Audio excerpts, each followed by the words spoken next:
ஆண்டவராய் இயேசு கிறிஸ்துவின் விலையேறப்பட்ட நாமத்தில் ஆண்டவர்களுக்கு கொடுத்ததான ஏஜே பவர் மினிஸ்ட்ரி சார்பிலே அன்பின் நல்வாழ்த்துக்களை தெரிவித்துக் கொள்கிறேன்.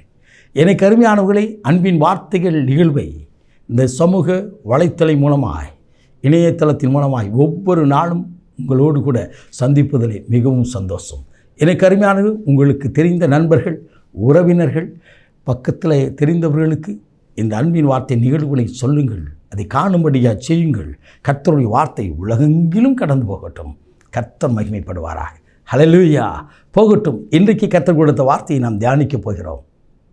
திருத்தூதர் பணிகள் புத்தகம், அப்போஸ்தலர் நடவடிக்கைகள் புத்தகம் 2ஆம் அதிகாரம் 40வது இறை வார்த்தை. மாறுபாடுள்ள சந்ததியை விட்டு விலகு. கர்த்தருடைய ஆவியான நம்மோடு கூட பேசுகிறார். நெறிகட்ட அந்த தலைமுறையிலிருந்து நீ பிரித்தெடுக்கப்பட்டவன் என்று சொல்லி வேறு பிரிக்கப்பட்ட வாழ்க்கையை வாழ. அப்போஸ்தலர் உபதேசம் என்று சொல்வார்கள். அப்போஸ்தலர் நடவடிக்கைகள் புத்தகத்தில் அப்போஸ்தலர் உபதேசம் 7 வகையான உபதேசம் உண்டு.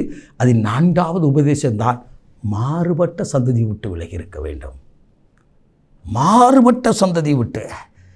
நீ ரட்சிக்கப்பட்டுட்டீங்களா? ஆண்டவருடைய பிள்ளையா மாறிட்டீங்களா? தேவனை நேசிக்க ஆரம்பித்துட்டீங்களா? விசுவாசிக்க ஆரம்பித்தீங்களா? வேதத்தை வாசிக்க ஆரம்பித்தீர்களா? உங்கள் வாழ்க்கை வெளிச்சமாய் வெளிப்பட வேண்டும். ஏனே வாழ்க்கையில் இப்படிப்பட்ட இருள் இருக்கிறது, இப்படிப்பட்ட பிரச்சனை இருக்கிறது. கொஞ்சம் யோசித்து பாருங்கள்.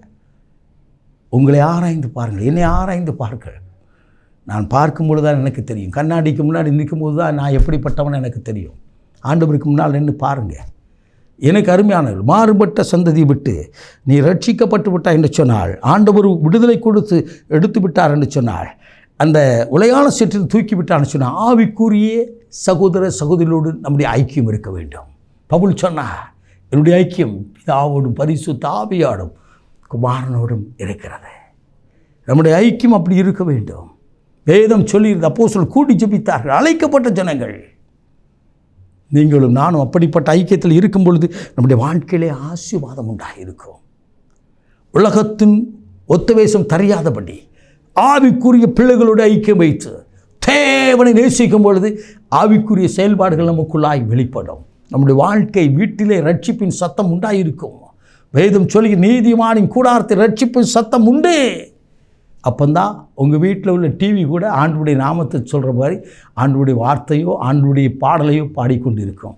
இல்லைன்னு சொல்லி உலக காரியங்கள் தான் இருக்கும். எனக்கு அருமையானவர்களே, எங்களுடைய ஜெபக்குழுவில் ஒரு திருமணம் நடந்தது. ஒரு அருமையான மகள், வைராக்கியமாக இருப்பாள், வைராக்கியமாக இருப்பாள் கர்த்தருக்குள். அவர் தம்பியின் திருமணம். திருமணம் நடந்தபோது திருமண வீட்டில் மாப்பிள்ளை மகளை அழைத்து கொண்டிருக்கிற நிகழ்வு நடந்து கொண்டிருந்தது. அப்பொழுது அவங்க குடும்பம் உலக காரியங்களாக செய்கிறதுக்காக ரெடியாக இருந்தாங்க. இந்த மகள் ஓடி வந்தாள். நிறுத்துங்கண்ணா.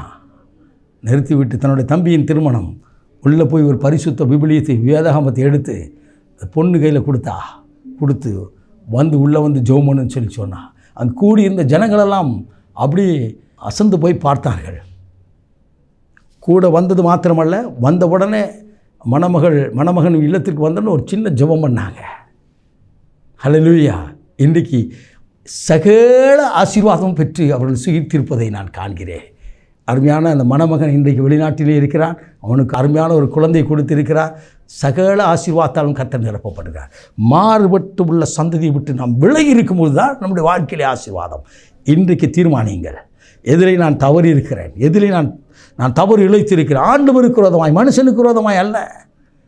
நான் ஆண்டவரோடு ஐக்கியப்படுவதற்கு எது எனக்கு இடைஞ்சலாக இருக்கிறது, அதை குறித்து தியானியுங்கள், அதை குறித்து வேறு பிரிங்கள். ஆண்டவரோடு ஐக்கியப்படுங்கள். பரிசுத்த ஆவியானவர் உங்களை நடத்த ஆரம்பிப்பா. உங்கள் வாழ்க்கை சொல்லிக்க ஆரம்பிக்கும். அநேகர் கண்டு ஈசாக்கோடு கர்த்தர் இருந்தார் என்று சொன்னார்களே, அதே வார்த்தையை உங்களோடும் சொல்வார்கள், உங்களை பற்றியும் சொல்வார்கள். கர்த்தர் அப்படிப்பட்ட நாட்களை வைத்திருக்கிறார். அது இந்த நாட்களிலிருந்து இந்த காரியத்தை வாய்க்க பண்ண போகிறார். நாம் ஜெபிப்போமா. மகா பரிசுத்தம் உள்ள தகப்பனே, இந்த அற்புதமான வேலைக்காய்மை சோத்துரிக்கிறோம். மாறுபாடுள்ள சந்ததியை விட்டு விலகுகின்ற வார்த்தையை நீர் கொடுக்கும்படியாக கிருபை தந்தே. விலகி இருக்கிற போது கர்த்தருடைய மகிமை கூடியிருந்து நடத்துவதற்காக நன்றி. இதை கேட்கிற ஒவ்வொரு மேலும் உடைய வல்லமை இறங்கட்டும். அற்புதம் செய்து மகிழ பண்ணும் இயேசு இரட்சகரின் விலையேறப்பட்ட நாமத்தில் ஜெபிக்கிறோம். ஜீவனுள்ள நல்ல பிதாவே. ஆமென். ஆமென். God bless you.